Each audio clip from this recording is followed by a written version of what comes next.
Welcome to your doom.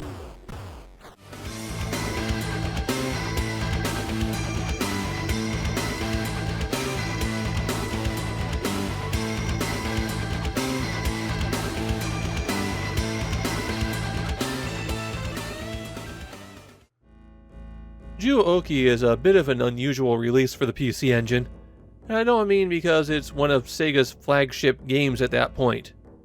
NEC cut some kind of weird deal with Sega's arcade division, and so they're going to keep publishing their own ports of the arcade games for a while. No, Juuouki is weird because of how it was released. The CD-ROM game was released September 22nd, 1989, and then 7 days later, a HuCard version was released.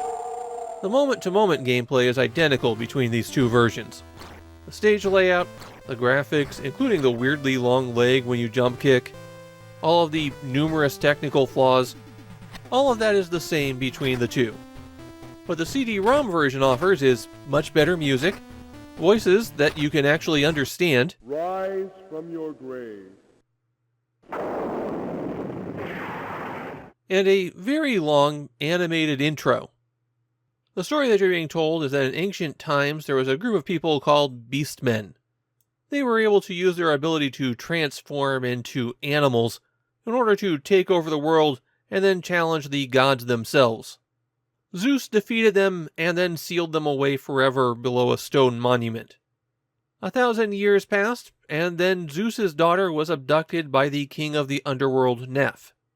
The only person that Zeus can turn to is the Beast King, or Juuou. And so Zeus destroys the monument and sets his ancient enemy against the current one. Juuouki started out as an arcade game, one of Sega's biggest arcade hits of the late 80s. Less than 6 months after it reached arcades, Sega ported it to their new Mega Drive video game console. While Juuouki wasn't a launch title for it, the game did come out just a month after the console itself, and of course it was used as the original pack-in when Sega released the Mega Drive internationally. Sega also ported it to the Master System, and yes, it was the Master System, not the Mark III at this point. Though that version was only released in the US and Europe. It was also one of the unusual releases that supported the Japanese-only FM sound module, even though the game wasn't released in Japan. The PC Engine versions of Juuouki followed almost a full year behind Sega's console ports, but before I get back into them, there was also a port to Nintendo's Famicom. But that one was released in the summer of 1990, so it trailed way behind these versions. Maybe the reason they doubled the length of the game was to make up for that. We're not going to see many more PC Engine games that get ported this widely. And I think at this point, in 1989, the PC Engine is holding its own. Visually, it's actually pretty close to the Mega Drive version. The Mega Drive version has better layering, but the PC Engine version I think has a little bit better sprite work. Either way, it's a respectable effort. Juuouki is a side-scrolling beat-em-up in the style that was popular at the time. It's something that we've seen a surprising amount of on the PC Engine. In this case, the screen will scroll to the right, but you don't move. You'll have to walk to keep up with it. Button 1 punches, button 2 kicks, and you have to press up to jump. Your jump is high enough to cover most of the screen vertically, though you can't really get a whole lot of horizontal distance from it.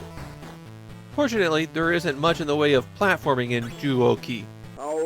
There are 5 stages in all, and your goal on every stage is to power up until you transform into your beast form, and then defeat the boss that appears.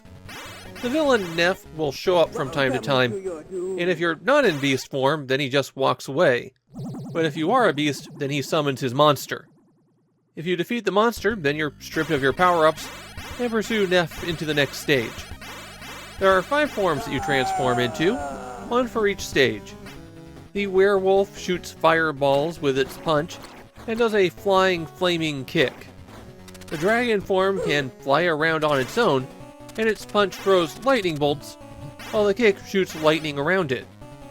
Stage 3's bear is as far as I got, for reasons I'll explain soon, and his punch becomes a petrifying breath, while the kick becomes a short, hopping flip.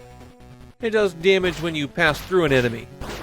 Stage 4 has a tiger, which shoots a wave fireball and has a vertical jump attack.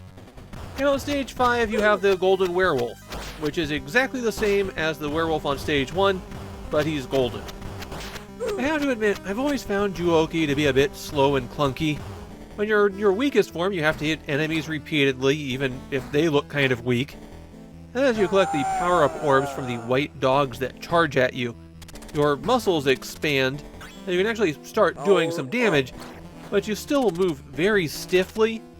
Your movement is so slow and stiff that I often find the crouch punch to be the most effective attack, certainly more effective than the kick, which attacks at the same level, though pressing down and hitting kick will make you kick straight up, which has some limited special uses. You have 3 lives when you start Juuouki, and every life has 3 health bar segments. You recover one of those health bar segments when you collect a power-up orb, even if you're already in beast mode. Run out of lives and it's game over. But you can continue twice, though continuing takes you back to the start of that stage. Okay, I have to talk about the elephant in the room. This is a very, very bad port. You might have noticed the way that the game stutters as it scrolls forward. It's as though the game was checking to see if it needs to pause the screen until enemies are clear every time it scrolls another block forward. The way this version of Juuouki handles damage is exceptionally annoying. You've got a bad tendency to be bounced into enemies, and you don't really have any invulnerability, so your whole life bar can vanish because someone appeared right underneath you. Every action seems to be on a delay, maybe around 1/10 of a second for it to respond to every punch and kick. I wound up using auto-fire on the controller to give me some measure of control, but I could never respond quickly enough for anything. And then there's the bugs. I kept freezing in the middle of Stage 2. It seems to be a bug that involves getting hit after you've picked up a power-up orb.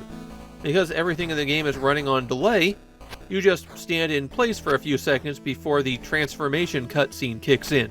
If you're hit during that, you don't transform, and the game stops scrolling forward, probably because it thinks it's in the cutscene. There's more problems than that, like how boss attacks take more than one hit to deflect, and that makes the second and third bosses much, much harder than they are in other versions. Juuouki is a technical mess, and even if it wasn't, the gameplay tweaks here make the game worse.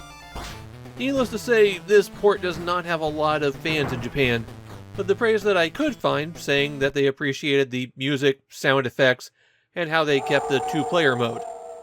And I think it should be really obvious how much I dislike this one.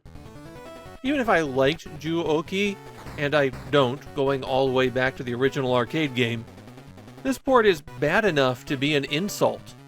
It should have never been released in this state. This is just shameful.